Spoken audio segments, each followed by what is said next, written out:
하나님께서는 하나님의 이름을 위하여 그리고 하나님의 뜻대로 이 모든 것들을 이루어 가신다라고 하는 것을 몇 주에 걸쳐서 살펴봤습니다.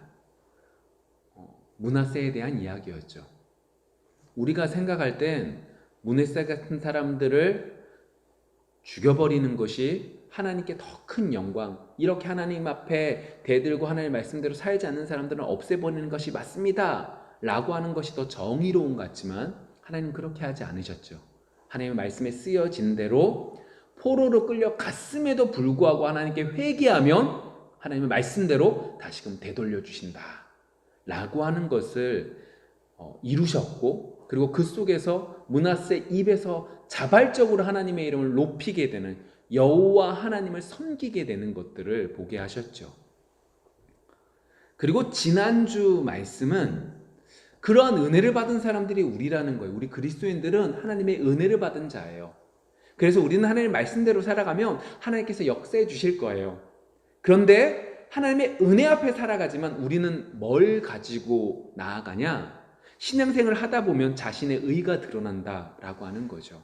그걸 통해서 그것을 우리는 바리새인들과 세리의 기도의 모습을 통하여 살펴보았습니다. 하나님께 기도한다는 명목 안에서 자신의 의를 드러내던 바리새인. 근데 거기에 반해서 아무것도 자랑할 것이 없어서 오직 복음만을 바라보며 어떻게 해요? 주님 앞에, 성전 앞에, 온전히 앞에 나아가지 못해서 멀리 이방인의 뜰에 서서 고개를 땅에 파묻으며 부르짖었던 세리의 기도. 주님의 평가는 세리가 의롭다는 거예요. 세리가 천국 간다는 거죠. 그 모습을 통해서 우리에게 뭐라고 말씀하시냐? 우리의 의로 나가는 것이 아니라 복음만을 의지하고 나아가야 되는 것이 우리다 라고 하는 것을 말씀해 주셨습니다. 어떠십니까? 지난 한 주 우리의 의를 자랑하는 것이 아니라 오직 주님만을 바라보며 살아가는 한 주가 되셨습니까? 여러분, 이렇게 주님의 뜻대로 자신의 의가 아니라 복음만을 믿고 의지하고 살아가면 우리는 어떻게 살아갈 수 있을까요? 성경은 이렇게 말합니다. 오늘 본문은 이렇게 말하죠. 형통했다. 여러분들이 하나님 말씀대로 살아가면 여러분들은 형통해집니다. 어떠십니까? 지난 한 주의 삶 형통하셨습니까? 믿습니다. 아멘 이라고 받고 싶지만 우리가 생각하는 것만큼 형통한 삶을 산 것 같지 않습니다. 모든 일들이 일사천리로 이루어지지 않았고, 나는 선의로 이 모든 것들을 했지만, 하나님 앞에서 겸손함으로 했지만 그것을 받는 사람들은 도리어 우리가 바본지 알고 있습니다.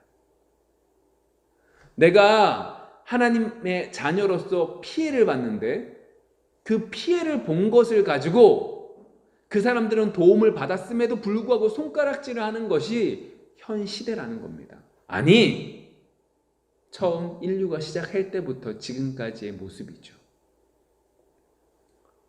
어떠십니까? 형통하십니까? 도리어 이런 것들이 없다 보니까 우리가 그리스도인인 것을 밝히고 싶지 않습니다. 왜요? 그리스도인인 것을 밝히면 어떻게 돼요? 이리저리 피해가 이만저만이 아니기 때문에 그렇죠. 그렇다면 우리에게 있어서 이 형통이라고 하는 단어, 분명히 형통한다고 그랬거든요. 근데 이 형통이라고 하는 것들에 대해서 한번 좀 묵상해 봐야 될 것 같습니다. 오늘 결론적으로 먼저 우리가 생각해 보고 이제 이야기를 끌어나가야 되는데, 그러면 성경에서 말하고 있는 형통이라고 하는 게 뭐냐라고 하는 거예요. 뭘까요? 오늘 요셉의 얘기인데, 요셉에 대해서 이야기하는 것 속에 오늘 읽었었던 39장 1절부터 3절의 얘기 속에 결론적으로 형통했다라고 말하는데, 진짜 요셉은 형통했어요? 아니라는 거예요.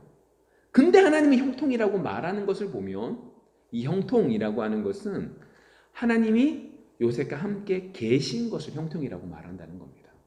여러분, 지금 머릿속에 우리의 생각을 좀 바꾸셔야 돼요.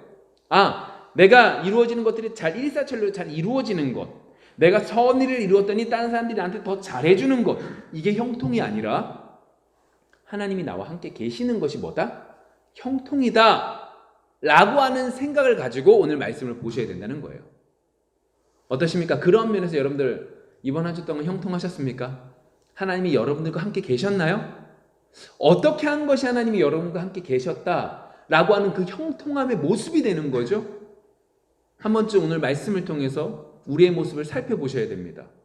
그리고 우리가 우리의 생각 속에서 우린 형통해서 우린 좋았어 라고 말하는 것이 아니라 정말로 형통이라는 것이 내 속에 있었는지 되물을 수 있는 귀한 시간이 되어지기를 소망합니다. 다시 한 번 더 말씀드리지만 요셉은 정말로 형통했나요? 아닌 것 같아요. 요셉보다는 요셉의 큰 아버지 누구죠? 에서가 훨씬 더 형통한 것 같습니다. 에서는요 자신의 아버지인 야곱에게 사기를 크게 2번 당했어요. 장자권도 뺏겼어요. 축복권도 뺏겼어요. 모든 것들을 뺏겼어요. 그런데 자신의 아버지 야곱은 이리저리 방랑의 세월을 보냈지만 에서는 이곳에서 정말로 부유해져 에서가 말하니까 에서와 함께 움직일 수 있었던 식솔이 400명이나 되는 엄청난 거부가 되었다는 거예요. 여러분 한 명을 먹여 살리는 거 쉽지 않습니다.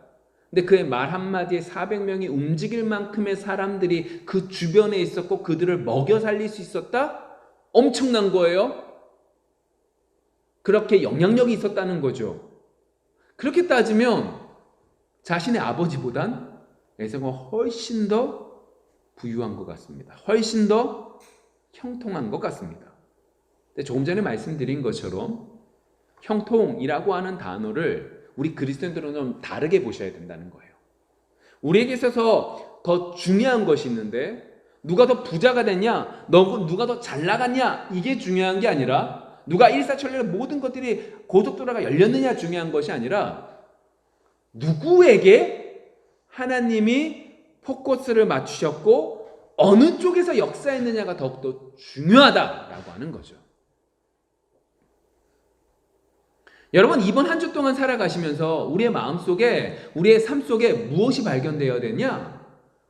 하나님이 여러분들 속에 역사하신 것이 있느냐라고 하는 거예요. 그러한 사람이 형통한 거죠. 다시 말할까요? 우리 그리스도인들에게서 형통이라고 하는 것은 무엇인가 복을 받고 무엇인가 잘 되는 것이 아니라 하나님께서 하나님의 언약이 하나님의 역사가 하나님의 뜻이 누구 속에서 이루어지고 있느냐라고 하는 거죠. 그래서 우리는 알고 있어요. 누가 더 형통한 사람이었어요? 에서와 야곱 중에 야곱이구나. 왜요? 야곱은 하나님이 계속해서 만지시거든요.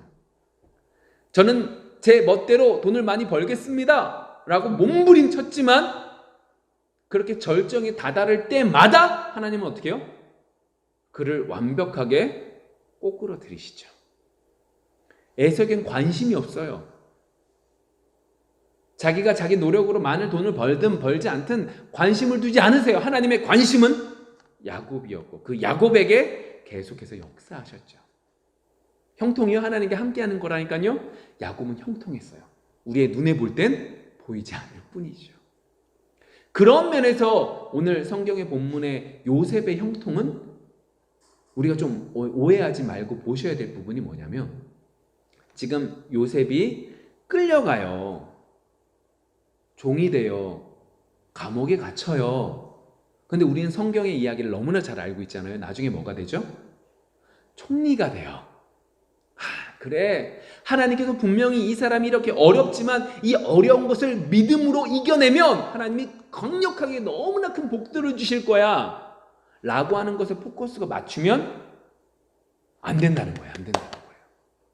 다시요, 우리가 요셉의 이야기를 알다 보니까 지금 이렇게 어렵고 힘든 것 속에서 하나님이 형통하다라고 말하는 건 결국 나중에 총리가 되는 이 복을 가지고 하나님이 형통을 위해서 준비시켜 주시는 거야 라고 보시면 안 된다고요.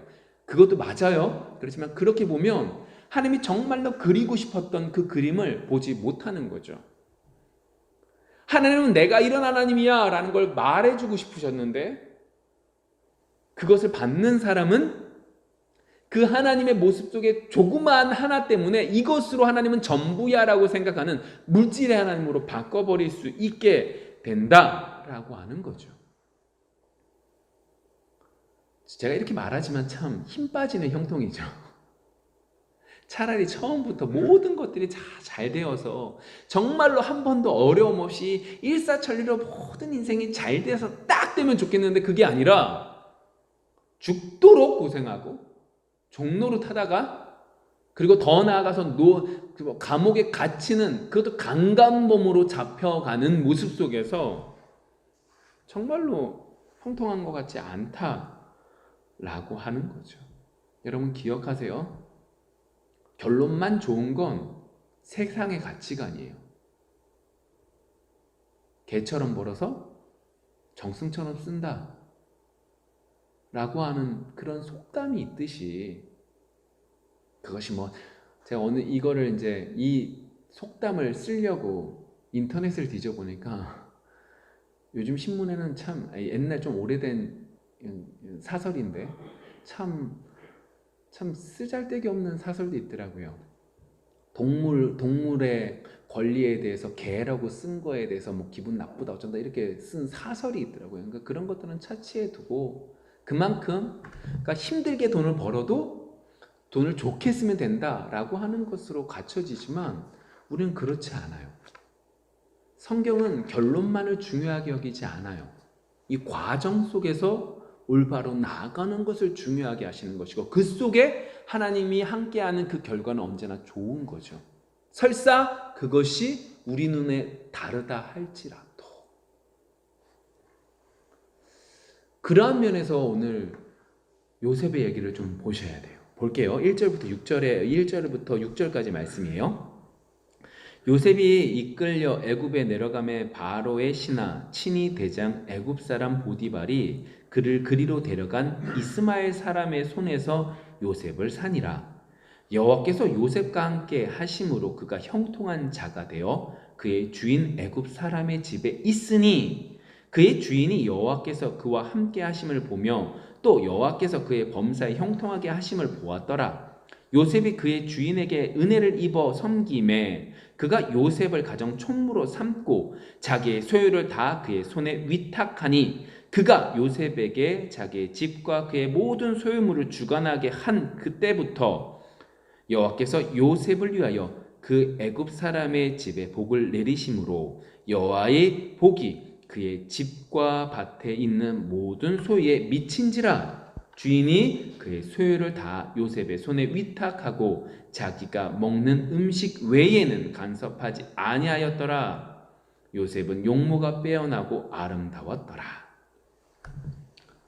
요셉이 당한 일들을 말하고 있습니다. 요셉이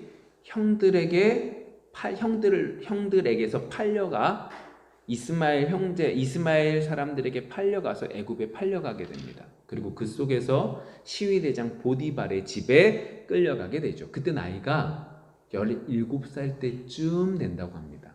왜요? 이전 성경에서 17세가 되었을 때에 그 형들과 그 꿈을 꾼 얘기를 하거든요. 그리고 그 일 후에 있었으니까 아마 17세나 18세 정도 됐었을 때겠죠. 그리고 그러한 것들 속에서 그는 노예로 잡혀가게 되었고 노예로 잡혀갔을 때에 그 노예 생활을 하는 것에 있어 열심을 다하게 되었고 그 요셉이 들어간 이후부터 그 주인의 집 보디발의 집이 부유하게 되었다라고 시작을 하죠. 그리고 그가 어디까지 오르냐? 가정 총무까지 되게 되었다라고 말하고 있죠. 얼마나 걸렸을까요? 여러분 우리 그냥 생각에는 그냥 몇 년 만에 딱 된 것 같지만 며칠 만에 딱 된 것 같지만 그렇지 않습니다. 한 10년쯤 시간이 걸렸다는 겁니다. 와, 생각보다 길죠? 10년이란 시간 동안 그는 어려운 일들을 해냈습니다. 노예로서 살아갔습니다. 그런데 오늘 성경의 가르침은 성경의 평가는 뭐라고 그래요? 형통했다. 근데 왜 형통했냐? 2절에 보시면 이렇게 말했었잖아요. 뭐라고 말하냐? 여호와께서 요셉과 함께 하심으로 그가 형통한 자가 되어 그의 주인 애굽 사람의 집에 있으니 3절 그의 주인이 여호와께서 그와 함께 하심을 보며 또 여호와께서 그의 범사에 형통하게 하심을 보았다. 그의 주인이 본 거예요. 얘가 분명히 종이거든요. 그것도 저기 히브리인, 저기 별 볼 일 없는 가나안 사람들에게 끌려온 종이에요. 근데 이 애가 딱 들어온 다음부터 잘 되는 거예요. 왠지 이 사람 옆에, 이 아이 옆에 신이 그와 함께 있는 것처럼 느껴지는 거예요. 여러분들에게 이러한 은혜가 있기를 원합니다. 하나님과 함께함에 형통했는데 그 형통은 하나님이 나와 함께 계심을 다른 사람들이 보아 알 수 있는 거죠. 여러분 정말로 이런 역사가 있습니다. 이런 은혜가 있습니다. 뭐 거창한 기적이 아니라 정말로 저 사람은 정말로 하나님이 함께 있는 사람이야 라는 말들을 여러분들이 들을 수 있는 은혜가 있기를 원합니다. 아멘 하셔야 돼요. 근데 이 아멘을 할 때 우리의 생각과 전혀 다르다는 걸 인식하고 계셔야 됩니다. 자, 볼게요. 자, 이런 식으로 함께 했고 이러한 식으로 모든 것들을 다스리고 있는데 문제가 한 가지 생기죠. 어떤 문제가 생겨요? 3절 마지막 부분에 뭐라고 말하냐? 모든 것들을 의탁했다. 그리고 모든 것을 형통하게 했다. 라고 말을 하는데 어떤 문제가 생기냐? 7절부터 시작됩니다.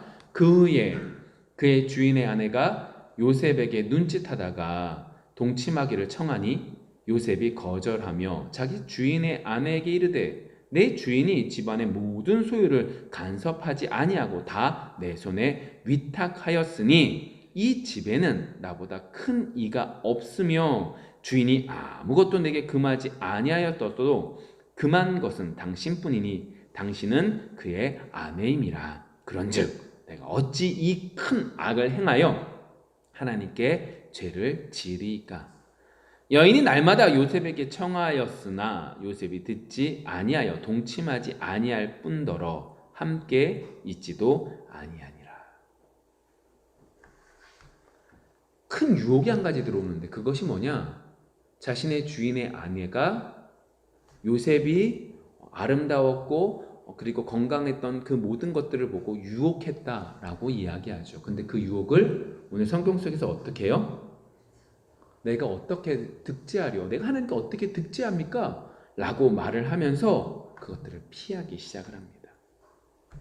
그랬더니 이 여인이, 이 주인의 아내가 어떻게 행동을 해요? 모든 하인들을 돌려보냅니다. 모든 하인들을 집에서 내보내죠. 그리고 요셉만 불러서 그 요셉과 안 좋은 관계를 갖고자 몸부림치죠. 그때 어떻게 돼요? 요셉이 자신의 옷을 벗어 던지고 도망을 칩니다. 자, 자신이 그렇게 구했음에도 불구하고 자신이 원하는 것을 이루지 못한 그 여인 어떻게 행동해요? 모욕을 받으니 그 요셉을 헐뜯기 시작을 합니다. 모함을 합니다. 그 결과 어떻게 돼요? 요셉은 이제 강간범이라고 하는 명분으로 감옥에 들어가게 됩니다. 우리가 생각하는 형통과는 정말로 멀리 있습니다. 형통과는 전혀 다른 모습이죠. 일주일 동안 형통한 삶을 사십시오 라고 말하면 안 되던 일들이 다 잘 되는 것이 형통함이라고 생각하는 우리에게 있어서 오늘 성경 속에서 말하고 있는 요셉이 말하고 있는 형통은 우리가 생각하는 것과 정반대의 모습이라는 겁니다. 요셉이 잘못한 게 뭐가 있어요? 없어요.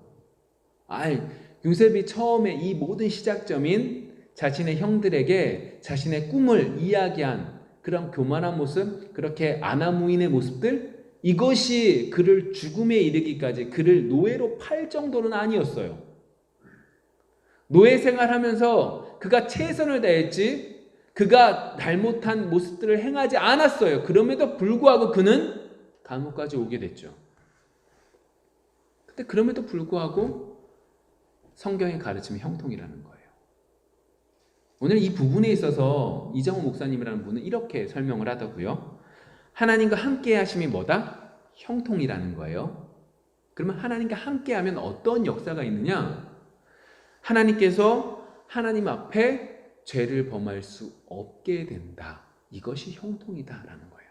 아, 형통은 내가 생각하는 것과 전혀 다르구나. 하나님이 함께 계시는 것이 형통인데 하나님과 함께 있으면 형통한 사람은 하나님이 내 앞에 있기 때문에 어떻게 해요?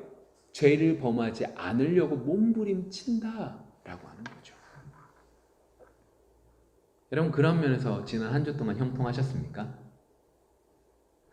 내가 생각하는 것처럼 안 되는 일들이 다 잘 되는 것이 형통이 아니라고 그랬고 하나님과 나와 함께 계시는 것이 형통이라고 했는데 우리는 언제나 하나님과 함께 있으니까 형통한 삶을 살았구나 라고 생각했지만 하나님이 우리 앞에 계시기에 죄를 범하고 싶을 때 죄를 피하는 그러한 모습이 우리 속에 있었느냐라고 물어보는 거죠. 여쭤보는 거죠. 어떻게 그러한 면에서 형통하셨나요?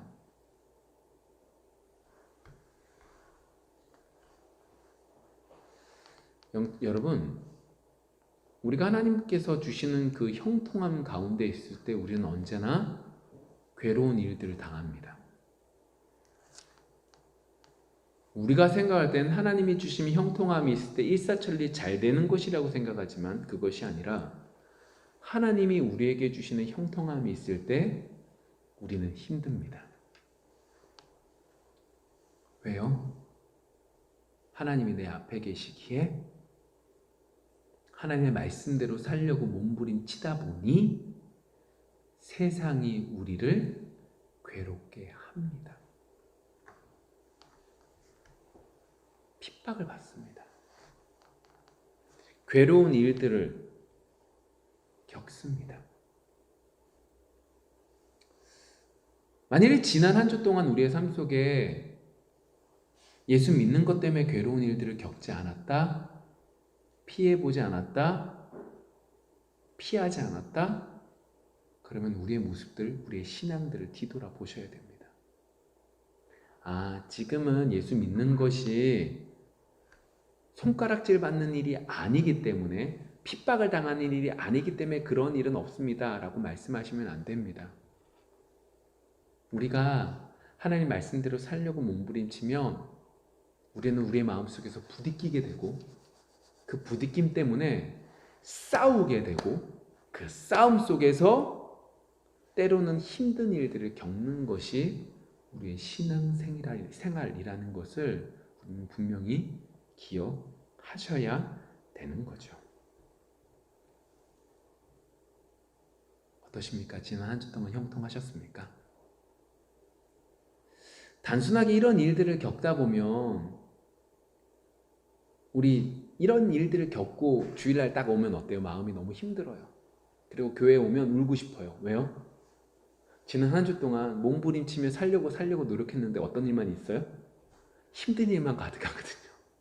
난 정말 좋은 의미 속에서 예수 믿는 자로서 진짜 양심에 꺼리끼지 않게 성령이 내 마음속에서 부딪히지 않게 이 사람한테 정말 잘해줬는데 이 인간이 나한테 너무 힘들게 하는 거죠. 근데 오늘 그런 일들을 딱 겪고 나면 울고 싶은 것이 당연한데 오늘 성경이 오늘 우리에게 하고 있는 말은 그게 뭐라는 거예요? 형통이래요. 그게 형통이래요. 여러분 오늘 성경을 이제 누가 기록했느냐 한번 생각해 보세요. 오늘 성경 누가 기록했죠? 요셉이 기록했나요? 아니죠. 모세가 기록했거든요. 지금 보세요. 요셉의 상황은 지금 감옥까지 들어갔어요. 오늘 21절부터 23절 내용 한번 볼게요. 이렇게 쓰여졌거든요. 여호와께서 요셉과 함께 하시고 그에게 인자를 더하사 간수장에게 은혜를 받게 하시매 간수장이 옥중 죄수를 다 요셉의 손에 맡김으로 그 재반 사물을 요셉이 처리하고 간수장은 그의 손에 맡긴 것을 무엇이든지 살펴보지 아니하였으니 이는 여호와께서 요셉과 함께 하심이라. 여호와께서 그를 범사에 형통하게 하셨더라. 또 뭐래요? 형통이래요. 종으로 끌려가지 않고 최소한 가장 정말로 너무 부끄러운 얘기잖아요. 강간범. 그것도 강간 미수범. 근데 오늘 성경의 가르침, 모세가 기록하기를 뭐라고 기록해요? 형통했다 라고 말하고 있는 거죠. 좀 생각해 볼까요? 하나님이 함께 계시는 것이 형통이래요. 더 나아가서 하나님과 함께 계시기에, 하나님이 내 앞에 계시기에 하나님 때문에 괴로움을 당하는 게 형통이래요. 근데 그 속에서 결국 모세가 이렇게 형통했다라고 쓰여지는 건 요셉이 어디까지 가는 걸 알고 있는 거예요? 총리까지 가는 걸 알고 있는 게 아니라 요셉을 통하여 어디까지 가는 거예요? 그 이스라엘 집안이, 그 요셉의 가정이, 야곱의 가정이 어떻게 되는 거예요? 이 애굽 땅에 와서 한 민족을 이루는 데까지 모세가 어떻게 하는 거예요? 봤기 때문에 이 말을 쓰고 있는 거예요. 이해되셨죠?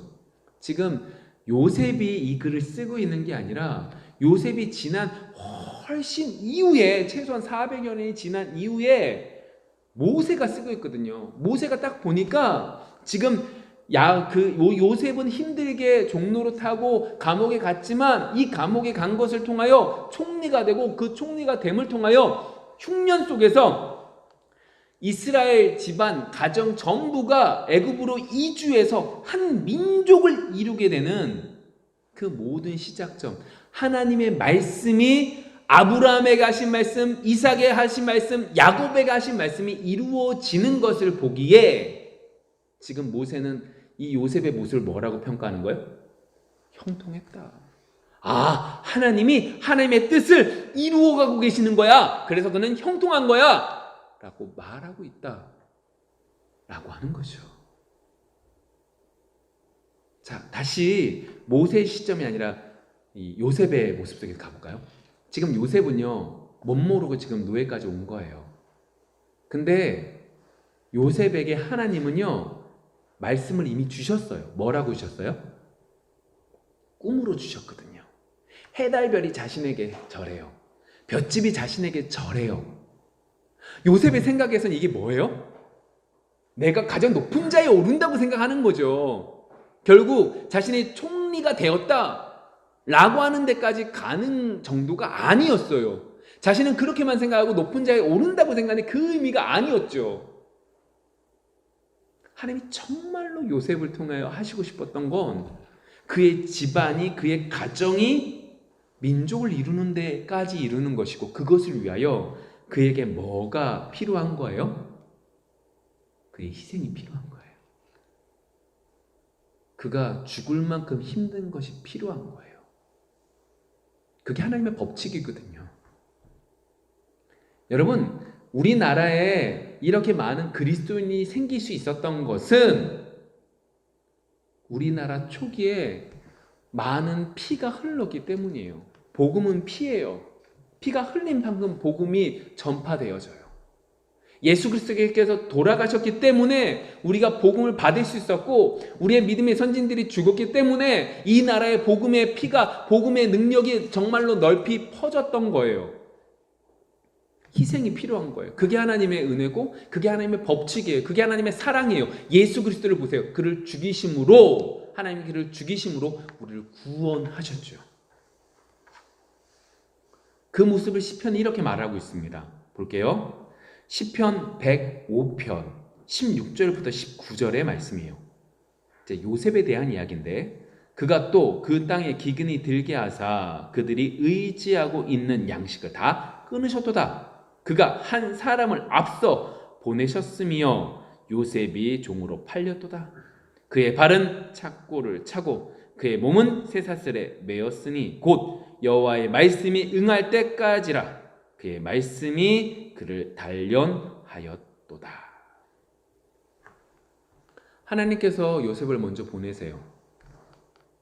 근데 그 요셉을 먼저 보내셔서 그 가정 전부에게 은혜를 내리게 해주시는데, 그러한 것들 속에서 19절 이렇게 말하고 있는 거죠. 곧 여호와의 말씀이 응할 때까지라 그의 말씀이 그를 뭐 했어요? 단련하였도다. 요셉에게서 요셉의 형통은요, 하나님께서 요셉에게 먼저 주셨던 그 꿈을 이루어 가시는 거예요. 그리고 그 말씀이, 하나님의 말씀이 그 속에서 응하여져 가는 것을 형통이라고 말씀하고 계시는 거죠. 그리고 그 과정 속에서 그를 뭐 하시는 거예요? 연단시켜 단련시키고 계시는 거죠. 이 단련이 어떻게까지 이루어지느냐? 마지막에 요셉이 자신의 형들에게 뭐라 그래요? 자신의 아버지 야곱이 죽고 나니까 그 형제들이 두려운 거예요. 내가 요셉에게 한 짓이 있으니까, 요셉이 지금 훨씬 더 능력이 많은, 힘이 있는 사람이니까 요셉이 우리를 죽이려고 마음만 먹으면 죽일 수 있으니까 두려운 거죠. 그때 요셉이 뭐라 그래요? 걱정하지 마세요. 죽이지 않을 거예요. 왜요? 하나님이 나를 먼저 보내신 거거든요. 여러분들이 판 정도가 아니라 하나님이 하나님의 뜻 가운데 나를 이곳에 보내셨거든요. 이것을 깨달을 수 있는 건 뭐 때문이에요? 그가 단련되었기 때문이에요. 종으로 팔려갔을 때 처음부터 그가 하나님이 나에게 뜻이 있었을 거야 라고 생각하지 않았겠죠. 얼마나 원망했겠어요. 얼마나 죽이고 싶었겠어요. 나에게 형제라는 것들이 나한테 어떻게 이럴 수 있어 라고 말할 수 있었겠죠. 했겠죠. 근데 그가 시간이 지나면 지날수록 그것이 단순하게 인간과 인간의 관계의 문제가 아니라 하나님이 나에게 뜻하신 바가 있음을 깨닫고 그가 한 걸음 한 걸음 나아갈 수 있게 되었던 것을 바라보게 되었던 거예요. 결국 그것을 통해서 요셉은 하나님이 나를 단련하셨음을 자신의 형제들에게 말하고 내가 형통했다라고 말하고 있는 거죠. 여러분, 우리의 삶은 어떤가요? 이렇게 생각해 보면 우리에게 있어서 고난이라고 하는 것은 이제 바꿔야 될 단어인 것 같아요. 내가 잘못해서, 내가 실수해서, 내가 악한 짓을 해서 당하는 일들, 내가 당해야 될 일들을 말하고 있는 게 아니에요. 예수를 믿기 때문에 피해보는 거, 먹으러 가야 되고 내가 예수를 믿지 않았으면, 저 사람과 함께 있으면 내가 더 높은 자리에 오를 수 있는데 못 오르는 거, 이걸 말하고 있는 게 아니에요. 우리에게 있어서 고난이라고 하는 것은 예수를 믿기 때문에 당하는 것을 말하고 있는 거죠. 그리고 그것을 통해서 어떻게 되는 거예요? 그 고난을 통해서 우리는 하나님 앞에 나아갈 수 있게 되는 거죠. 어떤 면에서요? 그것이 형통이라는 것이 되는 거예요. 여러분, 그 형통하기 위해서 하나님이 우리와 함께 계시면 하나님은 우리를 어떻게 하시죠? 단련시키세요. 다시 말할까요? 쉽게 말해 이 말이에요. 하나님이 나와 함께 계세요. 근데 처음에는요, 내 멋대로 행해요. 근데 하나님이 나와 함께 계시는데 자꾸 하나님이 내 마음속에 성령을 통하여 내 마음을 힘들게 하세요. 주변 환경을 통해서 힘들게 하세요. 보통 같으면 내가 이렇게 힘들 때 안 해먹어 하면서 뛰쳐나갈 텐데 성령이 내 속에 계심에 뛰쳐나가지도 못해요. 괴로워하고 있어요. 바보 같은 일들만 반복해요. 그리고 그 속에서 어떻게 돼요? 성령이 우리를 하나님 안에서 단련하게 만드시죠. 그리고 그 단련이 커지면 하나님의 뜻대로, 하나님이 원하시는 대로 정말로 요셉의 고백처럼 마지막에 하나님이 나를 형통하게 하셨습니다. 하나님이 나를 단련히 하셔서 이끌어 가셨습니다. 라고 하는 데까지 가지는 거죠. 그런 면에서 여러분, 이번 한 주 형통하기를 소망합니다. 여러분들이 예수 믿기 때문에 이번 한 주 힘든 일들을 겪으실 때 감사가 나오지 않지만 불평은 하지 맙시다. 받아들일 수는 없지만 막지는 맙시다. 그리고 그 속에서 하나님이 우리를 만들어 가시는 것들을 경험할 수 있는 귀한 한 주가 되어지기를 소망합니다. 기도하겠습니다.